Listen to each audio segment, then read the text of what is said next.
Всех приветствую, меня зовут Марат. Вы находитесь на лучшем канале о силе мысли. В этом видео я расскажу, как вернуть себе энергию, как повысить свою энергию. Это достаточно простые, но эффективные способы, которые я лично применяю у себя в жизни. И замечал у других людей, что если вот этих двух компонентов не хватает, то очень часто ощущается нехватка энергии. Также эти мысли, о которых я расскажу в этом ролике, они есть в очень классной книге, которая называется «Жизнь на полной мощности», автор Тони Шварц. Первый способ опирается на принцип, что положительные эмоции придают нам энергию, негативные эмоции забирают у нас эту энергию. Это такой общий принцип. Как мы его можем применить более конкретно? Чтобы его применить, нам нужно поменять свою ментальную диету. То есть я это к тому, что очень большую часть энергии забирает у нас негативные мысли, которые прокручиваются у нас в голове. У большинства людей, я имею в виду негативные автоматические мысли, которые крутятся у человека в сознании на автопилоте. Постоянно. На заднем фоне крутятся у многих людей какие-то негативные мысли. Они забирают очень большую энергию. Сюда относятся и обиды, тревоги, какие-то страхи, просто мысли-мешалка какая-то в голове. То есть неумение остановить внутренний диалог и так далее, и так далее. Все это забирает колоссальное количество энергии. И хотя вроде бы кажется, что это несущественно, это очень существенно и очень важно. Вот эти все ненужные мысли, мысленный хлам, мысленный мусор в голове забирает огромное количество энергии нашей. Мы должны прекратить раздавать свою энергию своего внимания, свою внутреннюю энергию вот этим негативным мыслям, негативной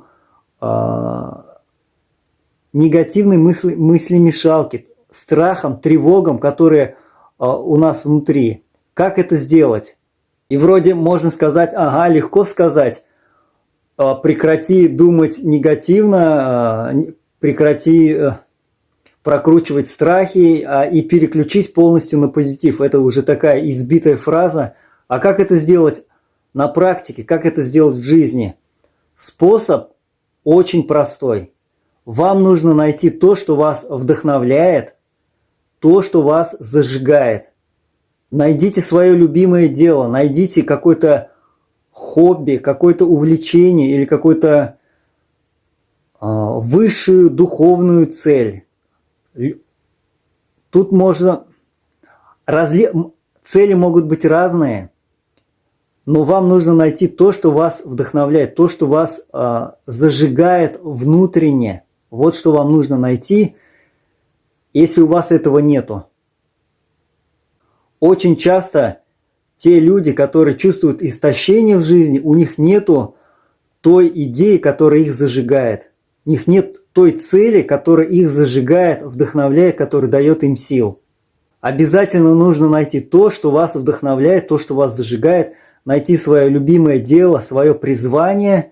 И как пример, это ученые, которые так увлекаются своими открытиями, так увлекаются своими изобретениями, что они могут очень мало спать. И у них очень большая работоспособность. Например, посмотрите на гениального ученого Никола Тесла. Он спал очень мало, обладал большой работоспособностью, большой энергичностью, сделал очень много открытий, гениальных открытий. Что ему помогло? Он был, так скажем, одержим своей идеей, одержим в хорошем смысле слова своими открытиями. У него была какая-то высокая цель, он к ней шел. То, чем он занимался, его вдохновляло, и наполняло его энергией. То же самое и мы. У каждого человека есть такие вещи, как занятия, интересы, которые его вдохновляют. И если вы найдете для себя, что вас вдохновляет, что вас увлекает, что вас зажигает. В Японии есть такое понятие икигай. Оно означает, если коротко, то, ради чего стоит вставать каждый день по утрам. Или то, ради чего стоит жить. И многие японские долгожители как раз имеют свой икигай. То есть то, что их зажигает, то, что их вдохновляет, то, ради чего они с радостью встают по утрам. Это не обязательно должны быть какие-то глобальные вещи, какие-то, например, как у ученых. Это могут быть простые вещи. Например, у кого-то икигай, то есть то, ради чего стоит жить, это рисование. Художник, например, человек. Это его вдохновляет, это его зажигает. Кто-то, например, мастер по дереву, например, это его вдохновляет, и у него это хорошо получается. И сколько бы он этим ни занимался, он занимается этим для души. И он одновременно и отдыхает, и одновременно и работает. Также еще такой момент, что когда вы занимаетесь любимым делом, то, что вас зажигает, то, что вас вдохновляет, вы его нашли, то вы входите в состояние потока. А это очень энергоемкое состояние сознания. Через вас буквально струится поток энергии.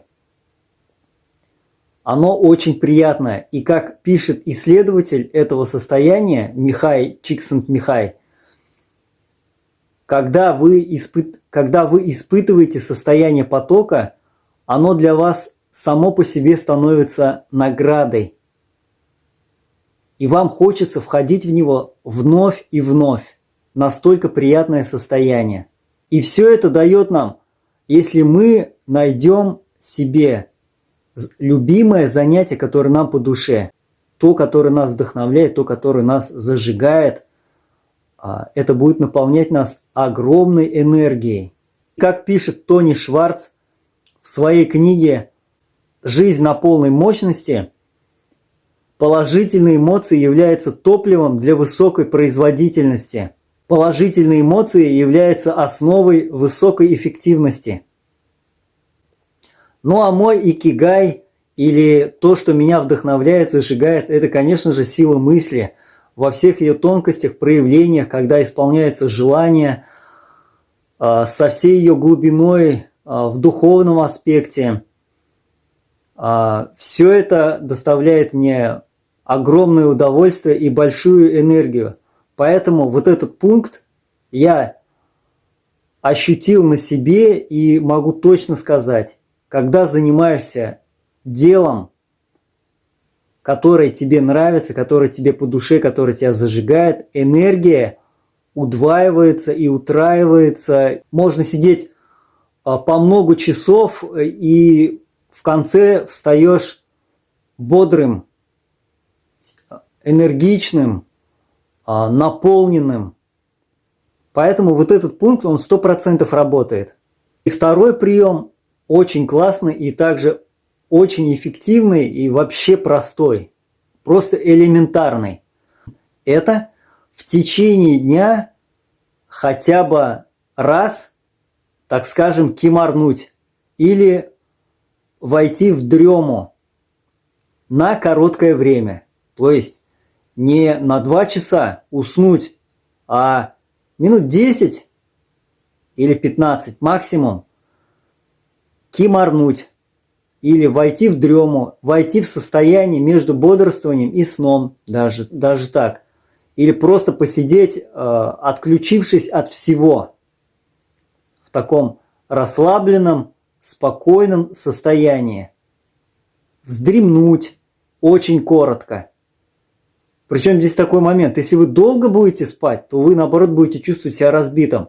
Но если вы именно вот вздремнете или отключитесь, или войдете в такое состояние между бодрствованием и сном минут на 10-15 максимум, вы почувствуете себя обновленным.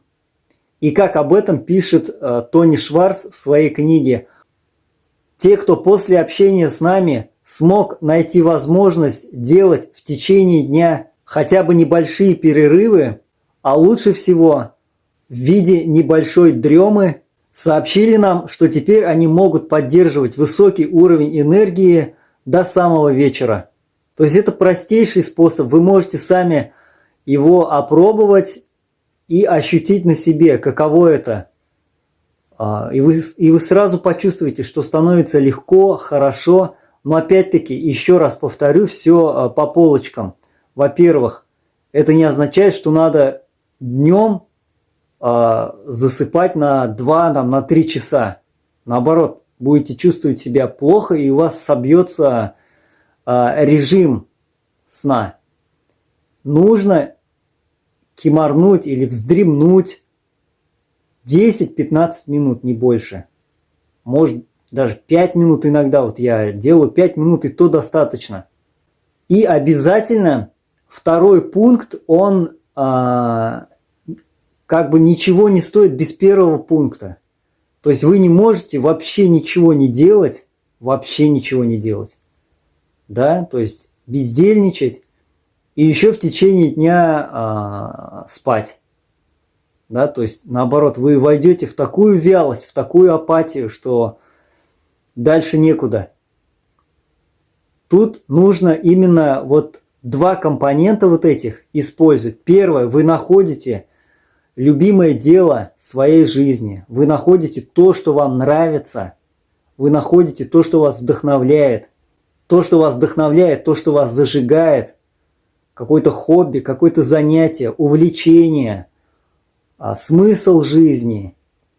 Или, как в Японии говорят, икигай. И потом вы применяете второй способ. То есть в течение дня вы делаете небольшой перерыв, и только тогда вот это сочетание, оно идеальное, просто шикарное. Вы попробуете его, и я уверен, вы ощутите приток энергии, это 100%. И в заключение хочу закончить словами из книги Тони Шварца «Жизнь на полной мощности». Леонардо да Винчи имел привычку делать регулярные перерывы в работе.